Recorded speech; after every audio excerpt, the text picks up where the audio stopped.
Hey, what's up, everybody? This is Charles Sebastian, and welcome you guys to another episode of the Dreamerspro Show, where we cover everything from sports, hot topics, classic debates, entertainment, and when we give you guys a fresh perspective on things and how we see them. And today we got a pretty interesting episode for you guys. But before we get into it, please make sure you like the video and subscribe to the channel. I'm a little bit under the weather with a cold, so just bear with me. What is it for today's show? So we got a topic for you guys here today.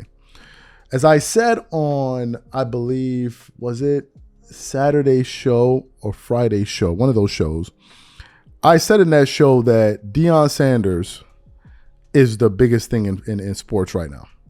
The number one topic in any sport, at least in the United States. No one has, taken over the headlines the way Deion has in his Colorado Buffaloes. No one, to be quite honest with you. Even for us here, we don't even focus on football. We don't. This is predominantly an NBA channel, although we cover bigger news surrounding the sports world in general. But in terms of a sport, we're predominantly focused on the NBA. So for us to be talking about college football, it tells you the impact that Deion is having. And as it turns out, other people are beginning to notice this impact. What am I talking about? As you guys know, Deion Sanders has had some detractors in the media like Jason Whitlock and others because of his behavior and all of these different things. But one of the things that they're not mentioning is the fact that Deion Sanders is someone that is able to move the needle. So much so that now Deion has major media networks actually fighting over him to gain the rights or coverage to the Colorado College team. It has come to that. I was doing some research and I came across an article from Front Office Sports that I want to read. Let me read the headline for you. It says, ESPN and Fox are fighting over Colorado football. The article then continues on. Last year, George said Deion Sanders' arrival in Boulder could help boost the conference's overall media value. It might be the only thing the beleaguered Pac-12 commissioner was right about. Now everybody wants a piece of their success. ESPN and Fox, who comprise college football's broadcasting duopoly, are using number 18 Colorado's success to gain an edge in their ongoing battle. The Buffs have become the main focus of college football, from debate shows and traveling Saturday pregame broadcasts to game windows.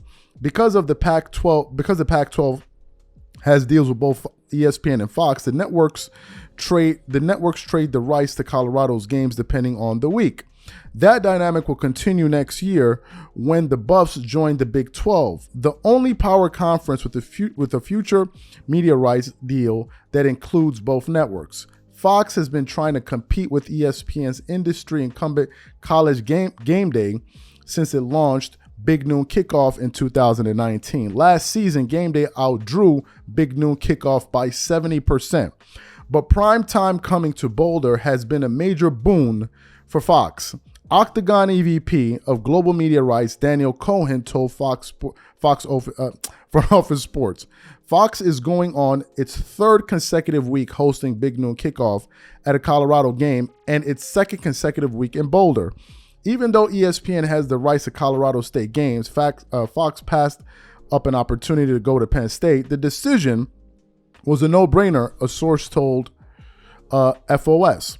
It's rare for a network's pregame show to promote a game it doesn't own, but clearly Fox believes its gamble will be worth it. I think we're more in hunting mode rather than being hunted, and it's fun being the hunter and coming up with new ways to attack. Fox Sports' Rob Stone told FOS on Friday, "Our bosses have been behind it since the offseason, and they have put resources into our product that are unheard of."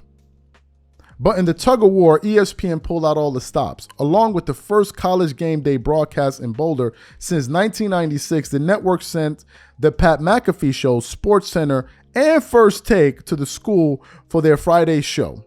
When a team becomes a story, that's what gets on our radar, ESPN producer told FOS last year. Multiple analysts have noted Colorado is not only the biggest story in college football, but perhaps the sports industry overall.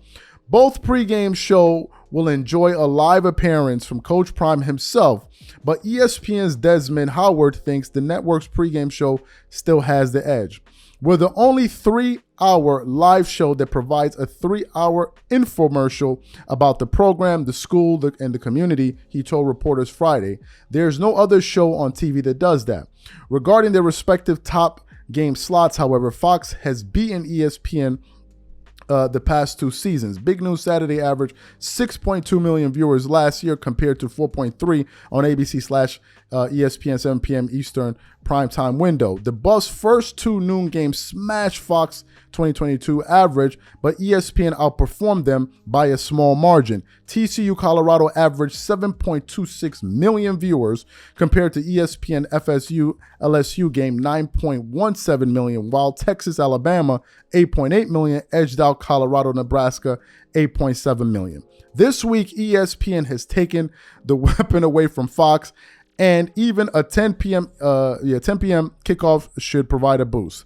As the battle between ESPN and Fox continues, it's unclear how long Colorado will play a major role. And then basically, the article then goes on to say a few other things.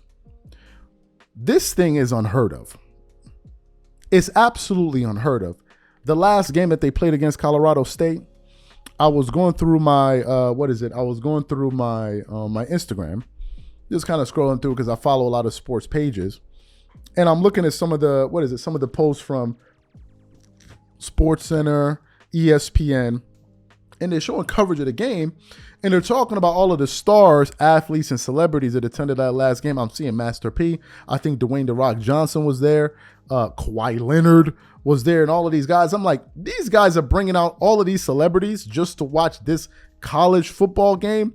There's no way you can tell me that Deion Sanders is not one of the reasons that something like this is happening. But I got another article that I came across that I want to read here that centers on this kind of battle for supremacy, basically between these major networks, because it's another front office sports article that basically has a headline saying media battle heats up as Skip Bayless, Stephen A. Smith vie for Deion Sanders spotlight. So let me continue on with the article here. It says Charles Barkley dislikes Skip Bayless, but the godfather of embrace debate has one huge sports personality in his corner right now, Deion Sanders. Since returning to the air on August 28th, Bayless has landed the red-hot Colorado coach not once but twice for live interviews on the revamped FS1's morning show Undisputed Live. Sanders' interviews after beating TCU in Week 1 has drawn nearly 1 million views on YouTube. With a 2-0 start, Sanders' number 18 Buffaloes are the biggest story in college football right now, if not all of sports. Sanders is the biggest interview get in sports TV right now. Both Bayless and new partner Michael Irvin have relationships with Sanders dating back to the mid-1990s when Sanders and Irvin played for the Dallas Cowboys and Bayless covered the team.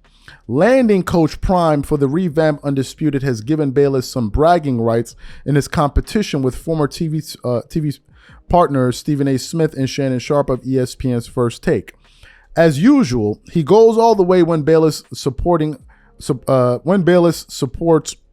sports personality like Tom Brady or Tim Tebow. On Undisputed, Bayless hails Sanders for pulling off the greatest turnaround in college football history.